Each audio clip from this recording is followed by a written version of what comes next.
मिळाले बोलण्यासाठी. इथे इतका त्रास देते पोलीस प्रशासन आम्हाला. गेली 3 महिन्यापासून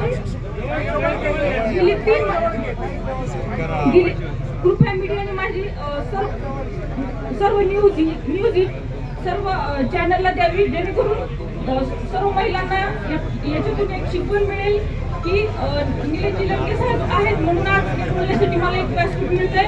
गेली 3 महिने झाले मी एसपी ऑफिसला, त्यानंतर भिंगार पोलीस स्टेशनला, भिंगार कॅम्पला चक्रा मारते. माननीय योगेश राजगुरू यांनी माझी इतकी हॅरेसमेंट केलेली आहे. 80,000 रुपये एक पतसंस्थेत ओम नागरी पतसंस्थेचा कारभारी सीताराम नेटके म्हणून माणूस आहे, माझा रिलेटिव्ह लागतो. त्याने 80,000 रुपयाची फसवणूक करून मला या लोकांनी इतका त्रास दिला या पोलिसांनी. त्यात विशेषतः माननीय योगेश राजगुरू साहेबांनी मला आतमध्ये सुद्धा घेतलं गेलं नाही. मी तक्रार घेऊन गेल्यानंतर त्यानंतर साहेबांना फोन केला, निलेश लंके साहेबांना फोन केला. साहेबांचा फोन होऊनही त्यांनी सदर व्यक्तीला बोलावून घेतलं नाही.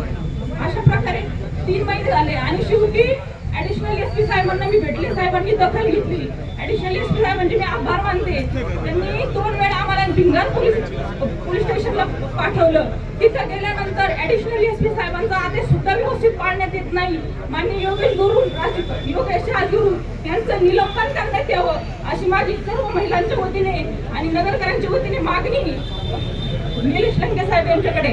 आणि जे काय 80,000 आहेत त्यांनी फसवलंय आणि तो माणूस म्हणतो त्यांच्याकडे माझे 6 तोळे आहेत, असं आहे तसे. तरीही हे जे तपास अधिकारी गारुडकर आणि माननीय योगेश राजगुरू यांनी पाणी लावून तो विषय इतका झगडवला आणि त्याला पाणी घालण्यात आलं.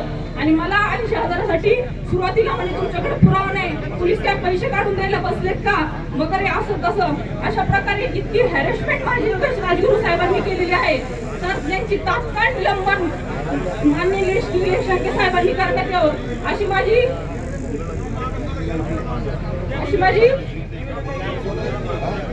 माझी विनंती आहे. साहेब जर माझे 80,000 तो भरत नसेल तर त्याचे 6 तोळे कसे माझ्याकडं, हा पोलीस प्रशासनाला प्रश्न पडला का नाही? साहेब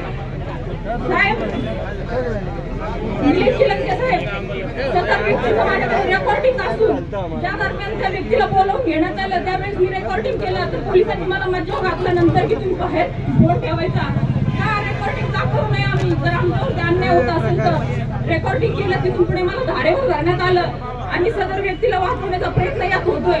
सदर व्यक्तीवर जामीन पात्र गुन्हा दाखल करण्यात यावा अशी माझी नम्र विनंती. थँक्यू.